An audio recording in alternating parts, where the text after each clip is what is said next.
দেশে অনেক নিত্য প্রয়োজনীয় পণ্যের বাজার যখন চড়া, তখন নিম্নবিত্ত মানুষের ভরসা ট্রেডিং কর্পোরেশন অব বাংলাদেশ টিসিবির পণ্যে। টিসিবি ট্রাকের পেছনে লম্বা লাইন সেটাই বলছে।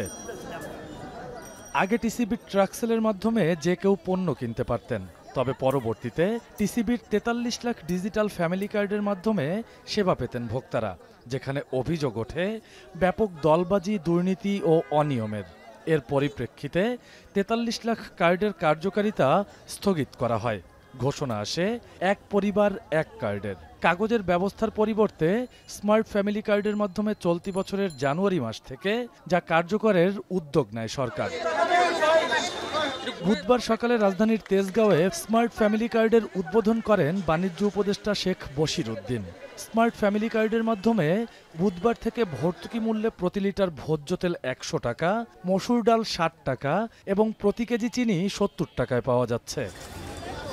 এ সময় ডিলারের কাছ থেকে পণ্য কিনতে আসা কার্ডধারীরা বলেন, আগের চেয়ে ভোগান্তি কমেছে, তবে চাল না থাকায় ক্ষোভও জানান কয়েকজন। আগে তো মনে করেন সবাই নিতে পারছে, আমার কার্ড দিয়া আমার আম্মু নিতে পারছে, আমার আব্বু নিতে পারছে, এখন তো হেরা পারবো না, আমারটা আমায় নিতে হইব। আমরা তো গরিব মানুষ, একটু কম দামে পাইলেই আমাকে সুবিধা। চাইলটা দিলে তো আরো ভালো হইতো, চাইলটা তো দেয় নাই। যা আগে যেমনি সিরিয়াল ধরে নিয়েছে, এক কার্ডে ৫ বারও নিছে, একটা কাজ ৪টা 5টা করছে, এই তো একটা নিয়েছে, এখন আর পারবে না।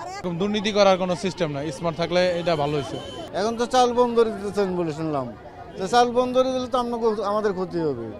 এদিকে ট্রাক সেলের মাধ্যমে পণ্য কিনতে না পারায় অভিযোগও করেন অনেকে।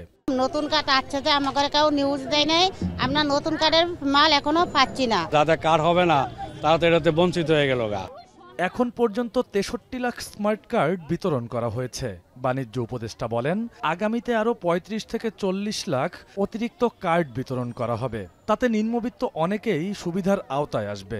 প্রায় ৩৫-৪০ লক্ষের মতো কার্ড অতিরিক্ত আমরা দিতে পারি এবং আমরা এটা নিয়েও আসবো, আমরা সামনে নিয়ে আসবো। এবং টিসিবি শুধু বিতরণ কার্যক্রমকে আমরা যে ন্যায়ভিত্তিক করার চেষ্টা করছি তা না, আমরা টিসিবি ক্রয় কার্যক্রমকেও আরো বড় করার জন্য, আমরা এটার বেজ আরো বড় করার জন্য আমরা যেন অন্য মাঝারি ধরনের ব্যবসায়ীরাও, কারণ আপনারা জানেন যে টিসিবি বছরে প্রায় ১২,০০০ কোটি টাকার পণ্য ক্রয় করে, সেটা একটা ব্যাপক খুব বড় একজন ক্রেতা। আমনের ভরা মৌসুম ও আমদানিতে শুল্ক ছাড়ের পরেও চালের বাজার অস্থিতিশীল কেন? এমন প্রশ্নে বাণিজ্য উপদেষ্টা জানান, অসাধু ব্যবসায়ীদের মজুতের কারণে চালের বাজার অস্থিতিশীল হয়ে উঠেছে। যারা মজুত করছেন তারা ভোক্তাদের কষ্টে হয়তোবা সাময়িক মুনাফা করছেন।